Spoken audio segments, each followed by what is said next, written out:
ಎಲ್ಲರಿಗೂ ನಮಸ್ಕಾರ. ಮಂಜುಶ್ರೀ ಕೈ ರುಚಿಗೆ ಸ್ವಾಗತ. ಇವತ್ತು ನಾನು ತುಂಬ ಆರೋಗ್ಯಕರವಾದಂತಹ ಒಂದು ರೆಸಿಪಿಯನ್ನು ತೋರಿಸ್ತಾ ಇದ್ದೀನಿ.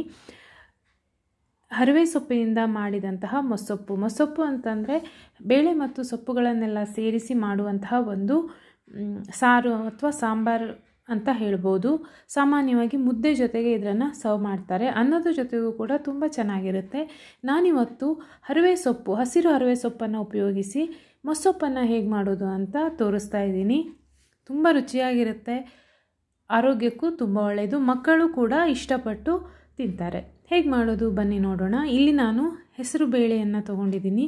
ನೀವು ತೊಗರಿ ಬೇಳೆಯನ್ನು ಕೂಡ ತೊಗೋಬೋದು.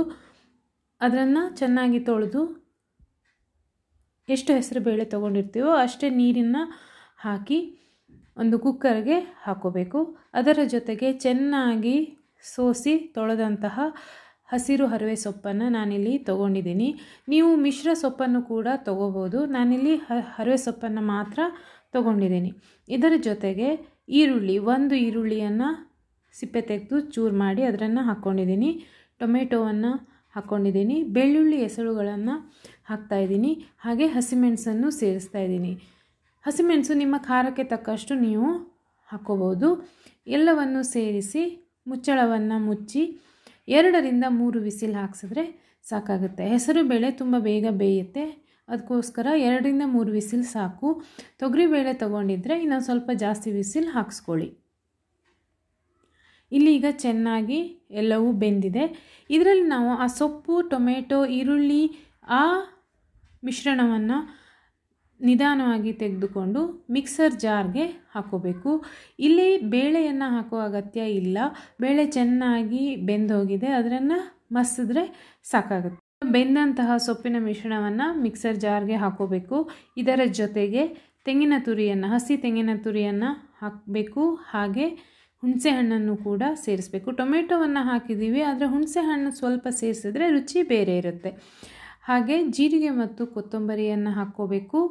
ಕೆಂಪು ಮೆಣಸಿನ ಪುಡಿಯನ್ನು ನಾನಿಲ್ಲಿ ಸೇರಿಸಿದ್ದೀನಿ. ಮೊದಲು ಹಸಿಮೆಣಸನ್ನು ಕೂಡ ನಾವು ಹಾಕ್ಕೊಂಡಿರ್ತೀವಿ, ಅದಕ್ಕೋಸ್ಕರ ನೋಡಿಕೊಂಡು ನೀವು ಕೆಂಪು ಮೆಣಸಿನ ಪುಡಿಯನ್ನು ಹಾಕ್ಕೊಳ್ಳಿ. ಹಾಗೆ ಕೊತ್ತಂಬರಿ ಸೊಪ್ಪನ್ನು ಸೇರಿಸಿ ನುಣ್ಣಗೆ ರುಬ್ಬಿ ಪೇಸ್ಟನ್ನು ರೆಡಿ ಮಾಡ್ಕೋಬೇಕು. ಇದನ್ನು ನಾವು ಬೇಯಿಸಿದ ಬೇಳೆ ಮಿಶ್ರಣಕ್ಕೆ ಹಾಕಬೇಕು ಮತ್ತು ಎಷ್ಟು ಬೇಕೋ ಅಷ್ಟು ಕನ್ಸಿಸ್ಟೆನ್ಸಿಗೆ ನೀರನ್ನು ಸೇರಿಸ್ಕೋಬೇಕು. ತುಂಬ ಗಟ್ಟಿಯಾಗೂ ಇರೋದಿಲ್ಲ, ತುಂಬ ನೀರಾಗಿಯೂ ಇರೋದಿಲ್ಲ. ಸಾಧಾರಣವಾಗಿ ಸಾಂಬಾರು ಅದಕ್ಕೆ ಇರುತ್ತೆ. ಇದಕ್ಕೆ ಎಷ್ಟು ಬೇಕೋ ಅಷ್ಟು ನೀರನ್ನು ಸೇರಿಸ್ಕೋಬೇಕು. ಸೇರಿಸಿ ರುಚಿಗೆ ತಕ್ಕಷ್ಟು ಉಪ್ಪನ್ನು ಹಾಕಿ ಚೆನ್ನಾಗಿ ಕುದಿಸ್ಬೇಕು.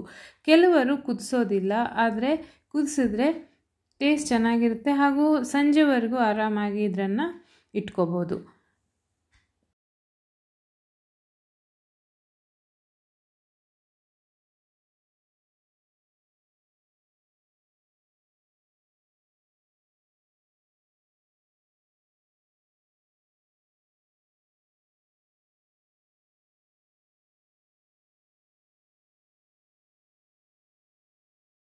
ಈಗ ಚೆನ್ನಾಗಿ ಕುದೀತಾ ಇದೆ. ಇದಕ್ಕೆ ಮೇಲಿನಿಂದ ನಾವೊಂದು ಒಗ್ಗರಣೆಯನ್ನು ಹಾಕಬೇಕು.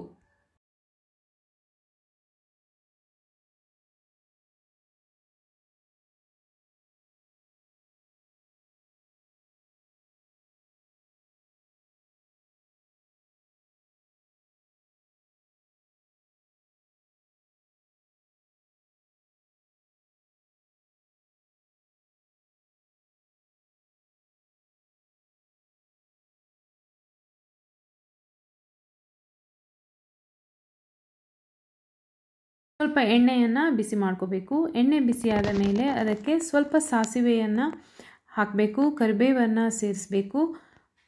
ಹಾಗೆ ಸಣ್ಣದಾಗಿ ಹೆಚ್ಚಿದ ಈರುಳ್ಳಿ ಮತ್ತು ಬೆಳ್ಳುಳ್ಳಿಯನ್ನು ಹಾಕಿ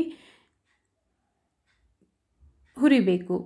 ಈ ಹುರಿದ ಮಿಶ್ರಣವನ್ನು ನಾವು ತಯಾರಿಸಿದ ಮೊಸೊಪ್ಪಿಗೆ ಸೇರಿಸಿದ್ರೆ ರುಚಿಯಾದಂತಹ ಒಂದು ಮೊಸೊಪ್ಪು ರೆಡಿ.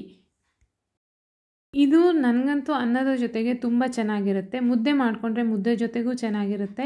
ಹಾಗೆ ದೋಸೆ, ಚಪಾತಿ ಎಲ್ಲದಕ್ಕೂ ಇದು ತುಂಬ ಒಳ್ಳೆಯ ಕಾಂಬಿನೇಷನ್. ಸ್ವಲ್ಪ ಗಟ್ಟಿ ಮಾಡಿಕೊಂಡ್ರೆ ದೋಸೆ ಚಪಾತಿಗೆಲ್ಲ ಬರುತ್ತೆ. ಅನ್ನಕ್ಕೆ ಬೇಕು ಅಂತಂದರೆ ಸಾಂಬಾರಿನ ಹದಕ್ಕೆ ಮಾಡ್ಕೊಳ್ಳಿ. ಹಾಗೆ ಮುದ್ದೆಗೆ ಬೇಕು ಅಂದರೂ ಕೂಡ ಸಾಂಬಾರು ಅಥವಾ ಸಾರಿನ ಹದಕ್ಕೆ ನೀವು ಮಾಡ್ಕೋಬೇಕು.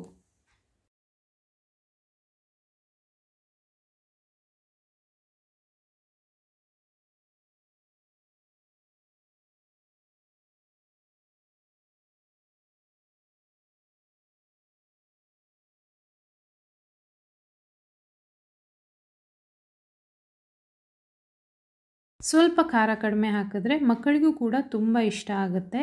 ರುಚಿಯಾದಂತಹ ಹರಿವೆ ಸೊಪ್ಪಿನ ಮೊಸಪ್ಪು ರೆಡಿ.